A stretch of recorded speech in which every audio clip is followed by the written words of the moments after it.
points. Where I come from, in Pakistan, we have 111 million internet users. So that's about 45.7% of our population. And then we have 71 million social media users, which is around 29% of our population. We have a young population, which is almost 150 million people, and which is 68% of our population. So we have an opportunity and a challenge in the form of youth of this country. So we are trying to impart IT skills upon the youth, so they can not only be efficient in IT skills and AI at home, but also abroad. We have a very great skilled workforce. The youth of our country is very talented, so we're focusing on the youth. We now have 3 policies. We have the National Fiberization Policy, through which we aim to provide internet to the entire population, and that fiberization policy is being worked upon. Besides that, we are moving towards the 5G spectrum, which is our next target, and we hope to achieve that by mid next year.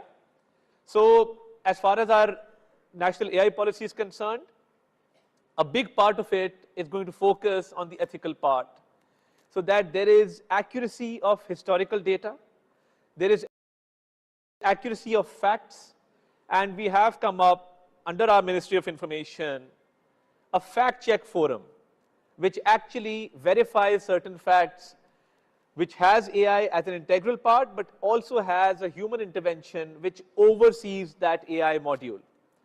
In addition to that, we are running 2 more programs.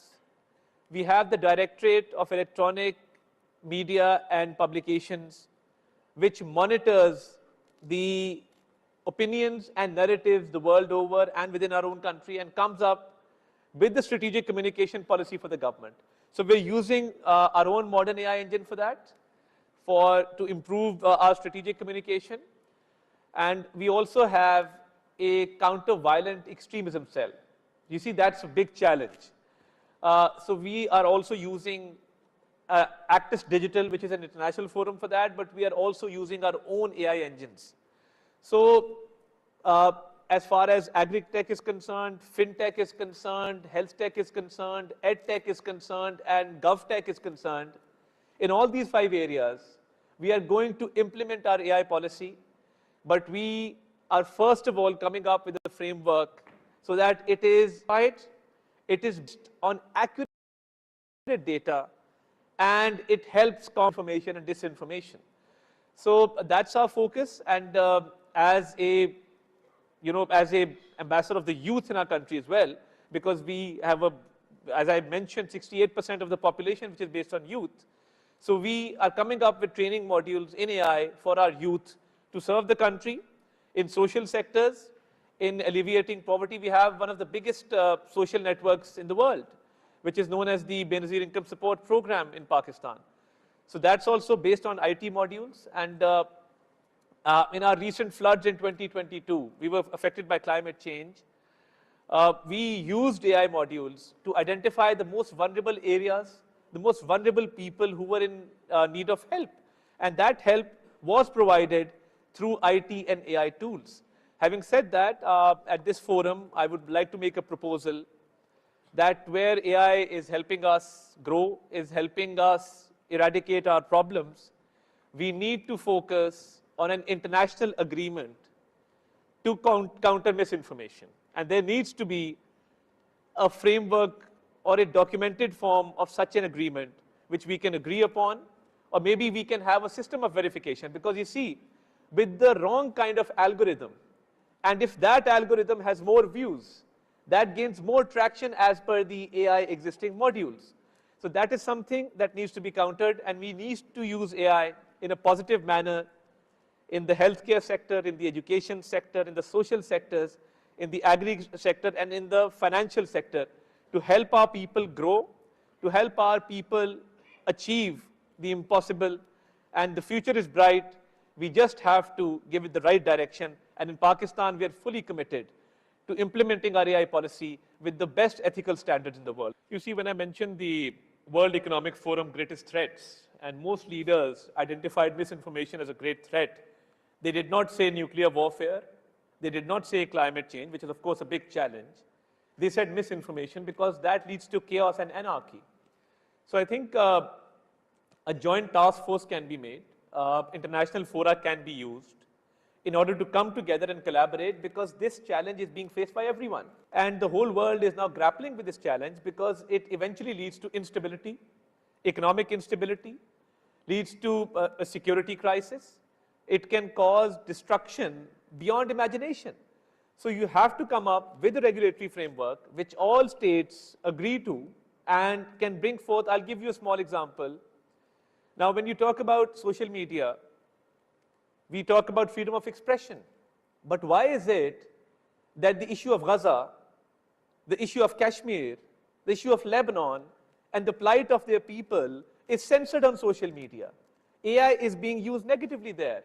One of our freedom fighters in Kashmir, Burhan Wani, I can't take his name on social media. You can't post his pictures. So there is some selective judgment there. So AI has to be used, has to be a regulatory framework, and we cannot ignore where there's a humanitarian crisis like in Gaza. That humanitarian crisis needs to be amplified, needs to be told to the people. So what I'm suggesting is a regulatory framework which upholds ethical standards and which works together collaboratively, for the humanity has common goals. Humanity has common objectives. So we come together on common terms and we make a regulatory framework which is acceptable to everyone. So I would like to add one small initiative that we are doing in Pakistan, which is the Digital Dialogue Pakistan. It's a combination of generative AI and large language models, LLMs. So generative AI and LLMs come together, so that ensures transparency, because through that, we not only synthesize public opinion, but we are able to anticipate citizen needs. So our communication strategy is more effectively based on reality, and it helps us formulate a more responsive and effective communication strategy. Similarly, we are investing heavily on skill development. Our target for the next year is to train 1 million youth in the field of IT, so they can leverage AI for media purposes, for public relationing, for effective communication. So whatever regulatory framework some states already have and some are working on, why not make a joint task force as per this forum that we're sitting on? A joint task force based on these ministers, and we come up with our proposals and we share those proposals which are common, and we work towards a framework of implementation. This needs to be adopted sooner or later, because without a regulatory framework, without certain rules, because you see, when communication started through newspapers, there was editorial control. There was a certain editorial policy that you had to follow. Same with electronic media. There are tiers which you have to follow. There are rules, there are code of ethics that you adhere to. But then, when AI is concerned, we're all moving forward in that direction. We're making progress. We're making progress in agri-tech, fintech, health tech, and all other spheres. But what about a regulatory framework? Where progress is important, and going forward and promoting AI is important, and we are fully adhering to that, I think a regulatory framework needs to be brought forward so that people can be safe, people can be secure, and our economies do not suffer due to instability. And I would like to reiterate the plight of the people of Gaza, the people of Lebanon, the people of Kashmir. That also needs to be protected, because AI tools are used to censor such information. And on a lighter note, you know, as in the Lord of the Rings, they say one ring to rule all. But here, every channel, because it's a multi-channel domain, the information technology, every channel has its own ring. We just need to ensure that there is a framework for transparency and for ensuring a code of ethics which is acceptable to all, which helps humanity in the long term. You see, we've already gone towards implementing our national AI policy. We're talking about the Digital Pakistan Dialogue. We're going towards fiberization. And we're fully committed to the AI cause. There are no two questions about it. But having said that, what I would like to achieve from AI, in the field of agri-tech, we would like to see more productivity, higher yield of crops, through the inducement of technology, because you see, we're a rice exporting country. We have the backbone of our economy is agriculture. So higher agriculture yield through technological advancement and AI, number one. Number two, with regard to education and skill development, in the backward areas of the country, we would like to see educational systems of distance learning where students who do not have access to these good universities can gain higher education through AI tools. Thirdly, in the same field of education tech, higher enrollment in schools. We would like to see AI help our government enroll more children in schools. Third, and most important, is health tech. We would like to see AI improve the situation of polio in Pakistan, for example. That's something that we are grappled with at this point in time. So to eradicate hepatitis and such illnesses which have cures but are spreading nevertheless. So we would like to see AI being induced into the health tech sector of Pakistan. After that, I think the important thing would be climate change, to predict the harmful effects of climate change and foresee them and make our arrangements accordingly.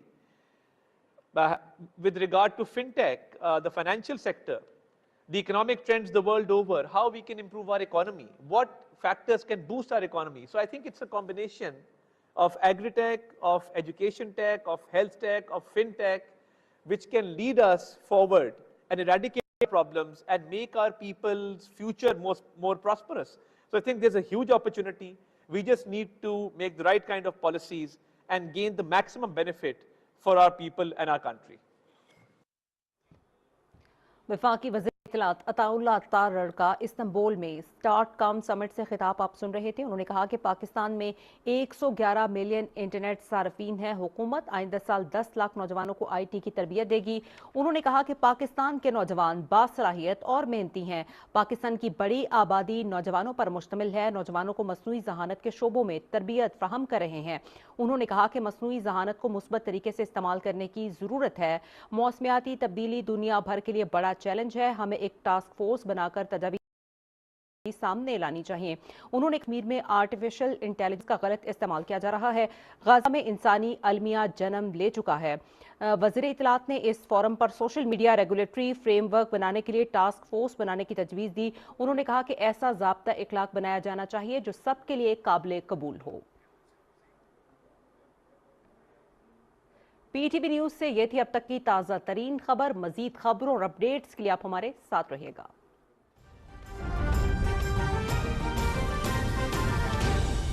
दुरुस्त हर वक्त बार वक्त।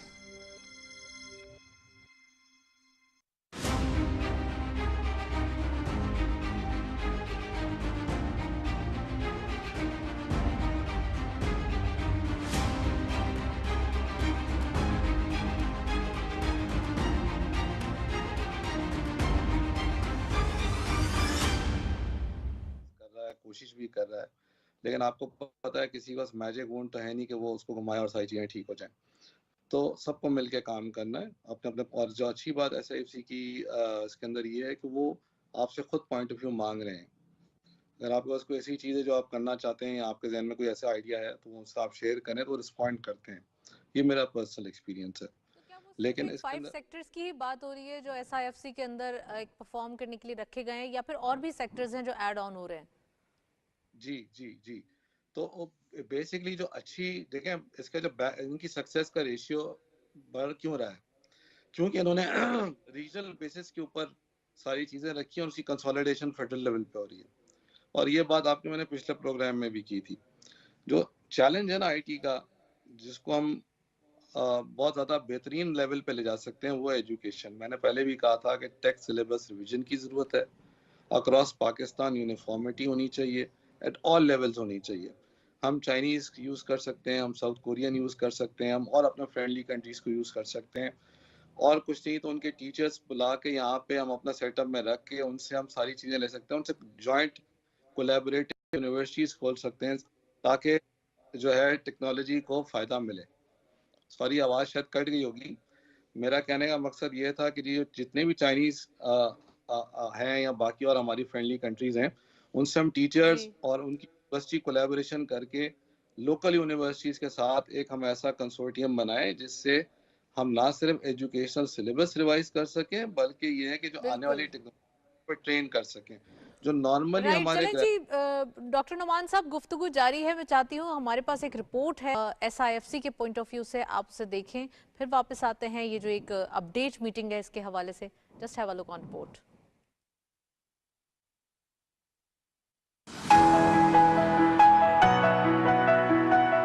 खुसूसी सरमायाकारी सहूलत council SIFC का कयाम पाकिस्तान में सरमायाकारी को फरोग देने और मईशत को मुस्तहकम करने के लिए अमल में लाया गया। इसका बुनियादी मकसद गैर मुल्की सरमायाकारों को सहूलियात फराहम करना, सरमायाकारी के अमल को आसान बनाना और अहम शोबों में तरक्याती मंसूबों को तेज रफ्तारी से मुकम्मल करना है। SIFC ने वन विंडो ऑपरेशन मुतारिफ करवाया है ताकि सरमायाकारों को एक ही प्लेटफॉर्म पर तमाम जरूरी मंजूरियों तक रसाई दी जा सके।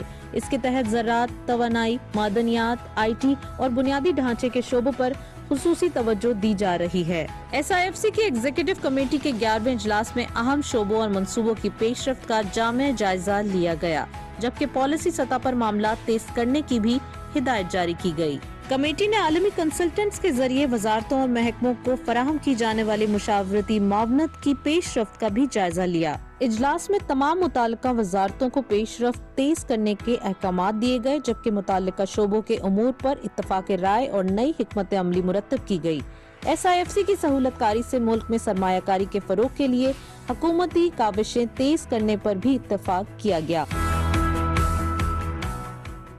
अच्छा, इजलास का होना, उसका फॉलो अप मीटिंग्स होना, अपडेट्स लेना, ये भी एक हम कह सकते हैं बहुत नेसेसरी होता है। मैं अब्दुल रऊफ साहब मौजूद हैं, मैं उनसे पूछना चाहूँगी कि अब मैं थोड़ा स्पेसिफिक सेक्टर के हवाले से पूछना चाहती हूँ, खासकर माइनिंग एंड मिनरल। ये एक न्यू एडिशन है हमारे बिजनेस हब में या बिजनेस सर्कल में।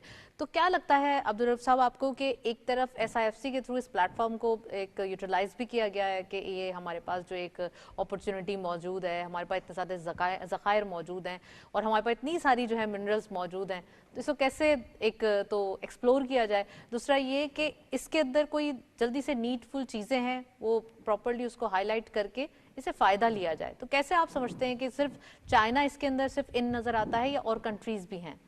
देखिए, जो मिनरल्स हैं वो तो सब कंट्रीज़ उसमें इन हैं। आप ऑस्ट्रेलिया की बात कर लें, चाइना की बात कर लें, जिस मुल्क में भी, ब्राज़ील की बात कर लें, जिस मुल्क में भी मादनियात मौजूद हैं, सब उसमें इन हैं और सब ये चाहते हैं कि उससे वो जो है वो उसमें इन्वेस्टमेंट हो और उससे वो उनके मुल्क की जो ज़र मुबादला ज़खायर हैं वो बढ़ें। पाकिस्तान के अंदर भी बहुत सा पोटेंशियल मौजूद है, बेतहाशा मिनरल्स मौजूद हैं। 72 के करीब मिनरल्स जो हैं वो इन पेपर्स हैं कि मौजूद हैं और उसके अलावा एक्सप्लोर करने की ज़रूरत है हमें। कोल है, आपका जिप्सम है, लाइमस्टोन है जिससे आपका सीमेंट बन रहा है। उसके अलावा आपके कीमती पत्थर जो हैं वो एक्वामेरीन है, आपका पेरीडॉट है, टूर्मलिन है, बहुत से पत्थर ऐसे हैं जो से वो तहत ज़राअत की का वफाकी वज़ीर इत्तलात अताउल्लाह तारर